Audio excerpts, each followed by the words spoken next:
Bonjour à nouveau à tous et à toutes. Je commencerai donc par vous lancer une présentation d'Ecom France par Émilie Girard, une fois que j'aurai maîtrisé la technique. Bonjour, je suis Émilie Girard, présidente d'Ecom France, et je voulais vous prier de bien vouloir m'excuser de ne pas pouvoir être avec vous physiquement, mais je tenais tout de même à vous adresser un petit message via cette vidéo pour vous présenter rapidement, vous rappeler un petit peu ce qu'est Ecom France et quelle est son action, et comment est-ce qu'on peut être aussi à votre disposition, même éloigné physiquement, pour répondre à vos attentes, vos besoins et vous donner envie de vous investir dans les activités d'Ecom France. Donc Ecom France, c'est le comité français de l'Ecom qui réunit à ce jour 5500 membres, ce qui en fait un des plus gros comités de l'Ecom, un des plus gros pourvoyeurs en contenu, mais aussi financièrement, puisque nous reversons une très grande partie des cotisations qui nous sont adressées à Ecom International pour faire vivre notre association. Ecom France réunit aujourd'hui tous les types de musées et tous les types de professionnels de musées, et ça c'est quelque chose sur lequel je souhaitais vraiment insister, parce que ça me paraît très important que notre structure puisse être le reflet de la diversité à la fois de nos métiers, de nos familles de musées, de nos typologies de collections. Et donc, je vous invite vraiment à participer à tout ce qu'on fait pour encore enrichir ce réseau qui est déjà extrêmement vaste et extrêmement varié. L'action d'Ecom France aujourd'hui, elle se dirige en premier lieu, bien sûr, en direction des membres d'Ecom France, mais aussi avec un volet international fort, et j'allais dire de plus en plus fort, puisqu'on a envie que toute notre action puisse être lisible depuis l'étranger, et qu'elle puisse être partagée, et qu'on puisse aussi entendre la voix de professionnels étrangers.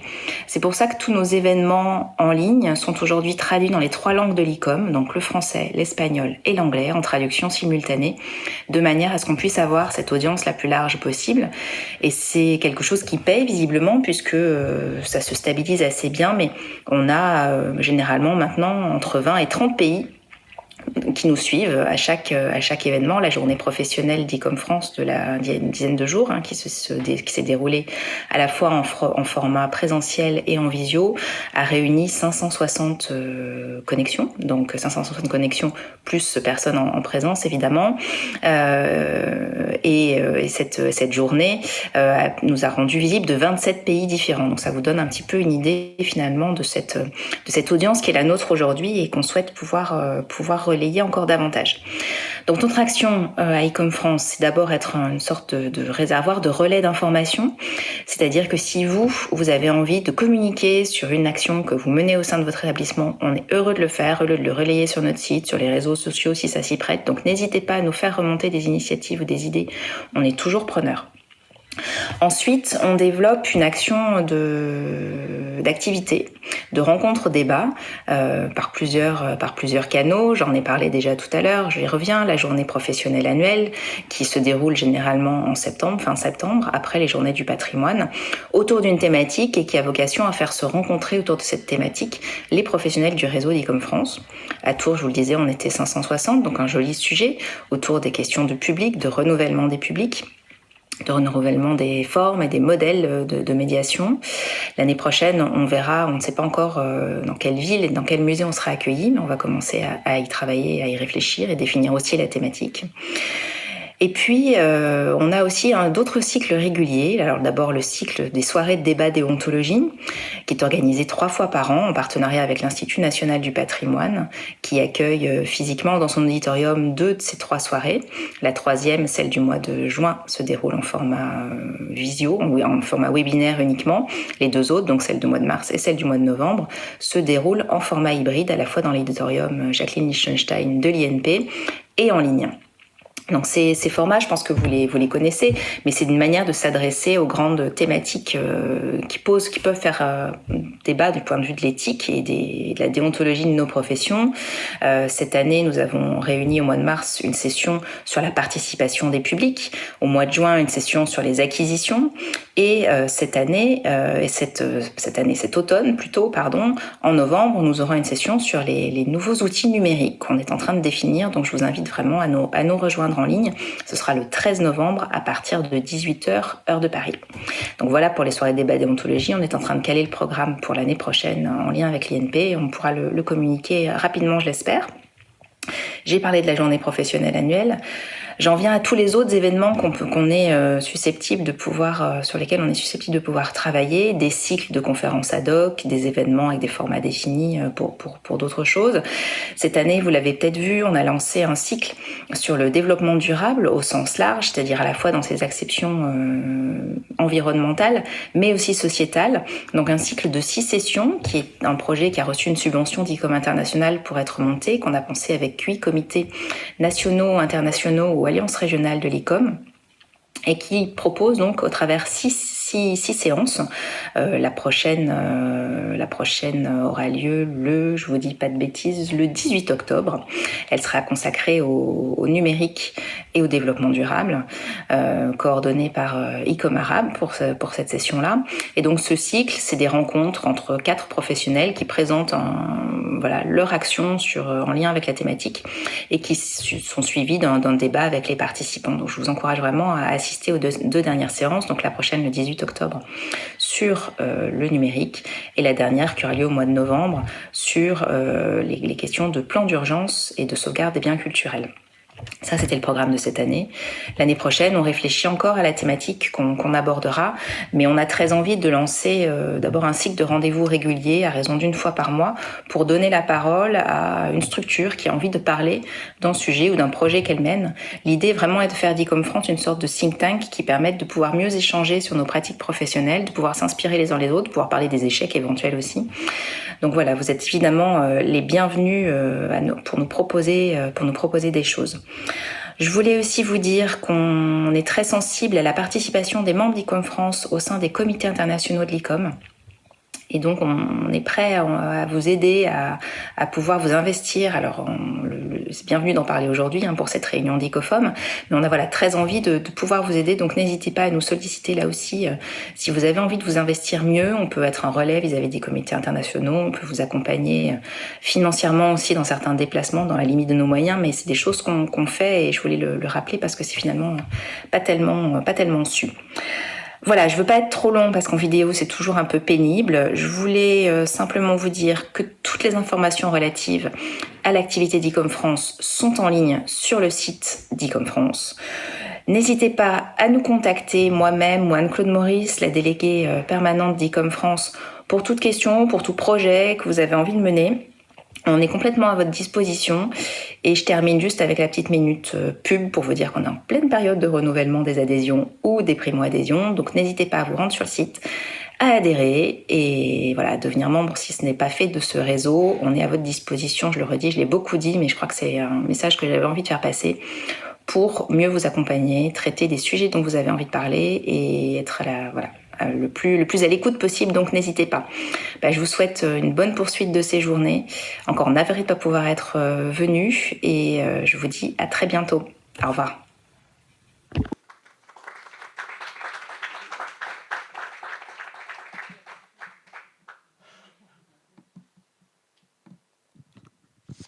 Je poursuis du coup plus particulièrement avec ICOFOM, une présentation d'ICOFOM, à moins qu'il y ait des questions aussi dans l'autre, des questions brûlantes sur ICOM France.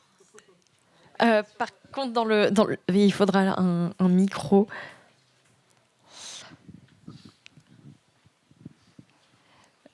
Oui, alors merci à tout ce qui est fait au niveau de l'ICOM.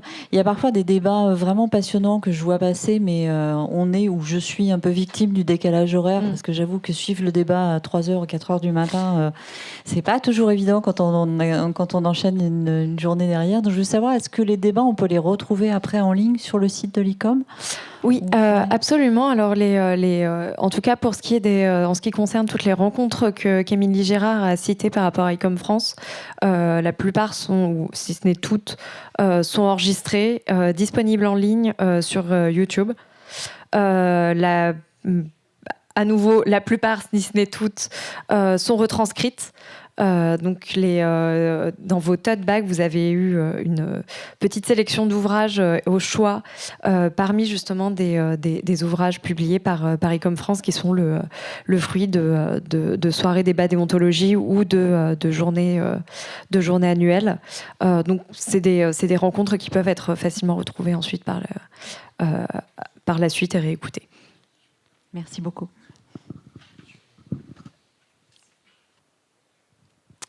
Ok. Du coup, je reprécise aussi un peu plus ce qu'est l'ICOFOM, le Comité international pour la muséologie. Émilie Gérard, finalement, l'a pas tellement présenté, donc je vais aussi revenir sur ce qu'est l'ICOM, le Conseil international des musées, qui est l'organisation internationale des musées et des professionnels de musées, qui est à la fois vouée à la recherche, à la conservation, à la pérennité et à la transmission à la société du patrimoine naturel et culturel mondial, présent et futur, matériel et immatériel. L'ICOM, c'est la seule association professionnelle dédiée au métier de musée à avoir une portée mondiale, même si évidemment, et la MEP-NC en est un exemple clé.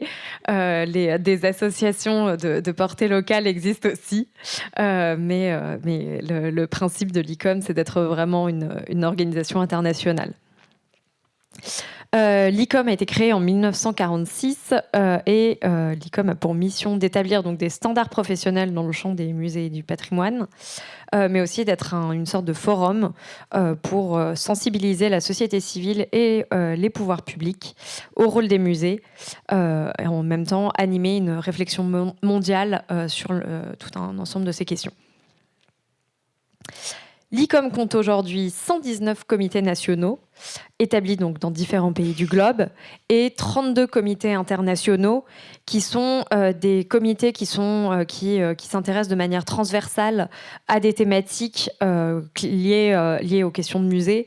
Donc ça peut être la muséologie comme l'ICOFOM, mais aussi les musées d'ethnologie, les collections d'instruments de musique, la conservation-restauration par exemple, pour ne citer vraiment que quelques comités parmi les 32.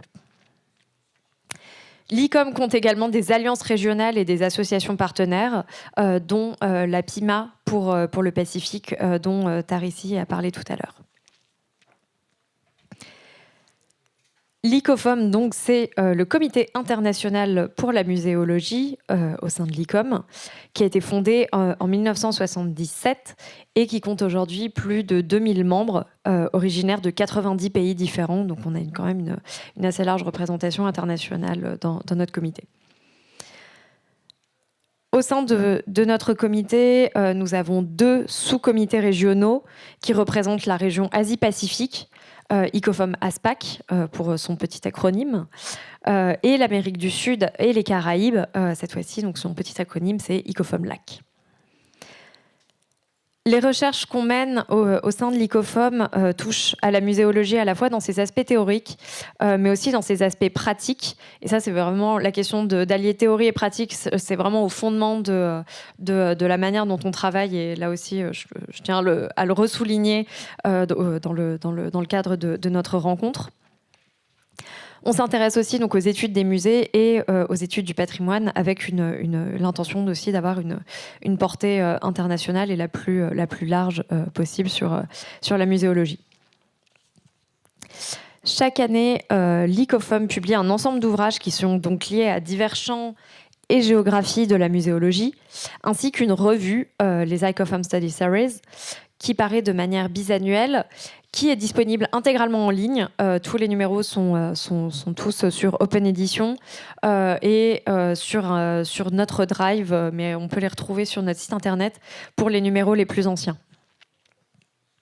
Le dernier numéro qui, du coup, est apparu en ligne depuis que j'ai fait ma capture d'écran, est paru il y a 2 jours. Il est consacré aux tabous dans les musées et dans la muséologie. Donc, il est accessible en ligne et il a été dirigé par Elisabeth Weiser, qui est la rédactrice en chef de cette revue, Anna Leschenko, notre seconde co-vice-présidente, et moi-même, c'était en lien avec le dernier symposium annuel qui avait lieu à Prague en août 2022. Nous organisons donc aussi chaque année un symposium annuel qui est organisé, on essaie d'avoir aussi différents pays à chaque fois pour aborder la muséologie à partir d'une thématique, d'une problématique ou d'une région particulière. Ces symposiums réunissent à la fois donc des professionnels, des étudiants et des étudiantes, ainsi que des chercheurs et des chercheuses venant du monde entier pour échanger à nouveau en alliant recherche et pratique. Et ça se reflète dans tous les échanges qui sont liés. Lors du précédent mandat, entre 2019 et 2022, sous la présidence de Bruno Brolon-Suarez, l'ICOFOM s'est particulièrement intéressé aux questions de décolonisation des musées et de la muséologie à travers un projet spécial qui était financé par le SAREC, l'institution de l'ICOM qui permet de financer des projets spéciaux. C'était un projet qui s'intitulait Decolonizing Museology, Museums, Community Action and Decolonization. C'est un projet qui a donné lieu à tout un ensemble de rencontres au Canada, au Brésil et en Écosse, avec des publications qui sont accessibles en ligne sur notre site internet, qui sont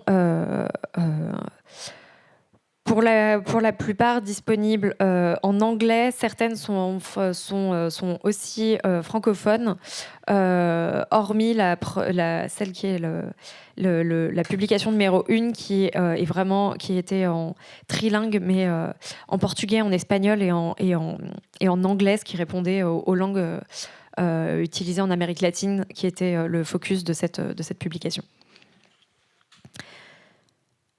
Depuis 2022, donc la présidence de l'ICOFOM est assurée par Karen Brown, qui est présente avec nous pour cette semaine, qui est donc professeure en histoire de l'art avec une spécialité en muséologie et études du patrimoine à l'université St Andrews en Écosse. Et lors de ce mandat, cette fois-ci, on poursuit la lancée initiée sur les questions de décolonisation, d'inclusivité, mais aussi avec une attention particulière sur les questions liées à la crise climatique et à l'avenir numérique. Les patrimoines insulaires sont aussi particulièrement à l'honneur, comme l'illustre donc la tenue de ce colloque, mais aussi le symposium annuel qui a été teasé ce matin par Karen, qui sera organisé par l'ICOFOM en 2024, avec pour thématique Transnational Islands Museologies, qui aura lieu donc à l'université St Andrews au mois de juin 2024. L'appel est encore plus ou moins sorti officiellement et je pourrais vous le partager à toutes et tous si vous le souhaitez. Donc les autres activités à venir, ce sera le colloque organisé à Recife au Brésil, qui est une rencontre organisée en collaboration avec l'ICOFOM LAC au mois de novembre autour de l'histoire de la muséologie latino-américaine et caribéenne. Et nous aurons aussi une rencontre en Malaisie en novembre également. Cette fois-ci, ce sera la rencontre du sous-comité Asie-Pacifique avec une rencontre sur les questions des musées pour les communautés à la suite du Covid-19. Donc avec ces juste quelques thématiques, vous voyez un peu l'étendue de ce que nous faisons. Et sur ces paroles, j'espère en tout cas que la collaboration initiée avec l'AMEP-NC pourra se poursuivre dans le futur par d'autres événements. Et si vous avez des questions sur nos activités, je suis bien sûr disponible pour y répondre maintenant ou à d'autres moments de la semaine.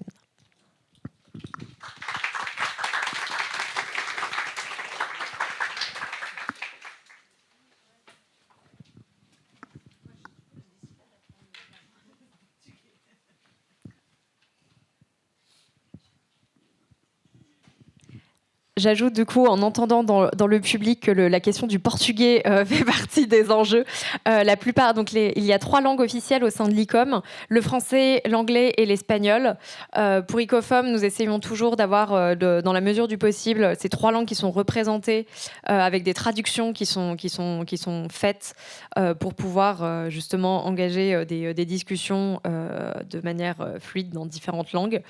Donc je ne sais pas encore ce qui va être fait pour 2024. Je laisserai mes collègues de St Andrews y répondre, mais en tout cas, on essaye d'avoir justement de pallier à ces problématiques de la langue qui sont un vrai enjeu et un vrai challenge dans les rencontres internationales.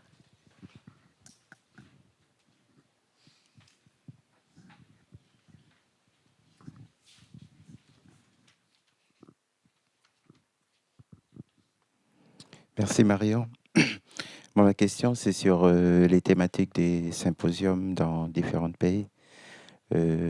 Comment ça se passe par rapport à l'identification et le choix des thématiques par symposium? Merci.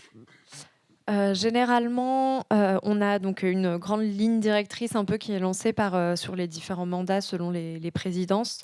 Et ensuite, comme ça a été fait dans le cas de ce colloque en Nouvelle-Calédonie, on essaye aussi que ce soit des thématiques qui reflètent les enjeux du lieu dans lesquels on travaille. Donc, on travaille aussi avec des relais dans les différentes institutions, différents pays avec lesquels on travaille pour justement essayer d'avoir des thématiques qui s'approchent le plus des enjeux travaillés actuellement.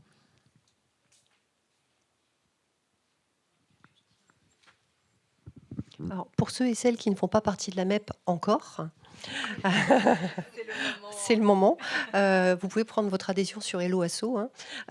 Donc, les membres et je dirais partenaires de la MEP avaient été invités en fin d'année dernière à une grosse réunion qui avait eu lieu au centre nautique de la province sud, qu'on remercie encore de nous l'avoir prêté. Et on avait justement établi la thématique de ce colloque en particulier au travers de discussions, de brainstorming, etc. Tout le monde avait exprimé, enfin toutes les personnes présentes avaient exprimé leurs intérêts en rapport avec la muséologie, en rapport avec les collections, etc. Et c'est comme ça qu'on était arrivé à cette thématique générale qui est quand même assez ouverte. Et donc voilà, donc pour être partie prenante dans ce genre d'invitation, voilà, prenez votre adhésion.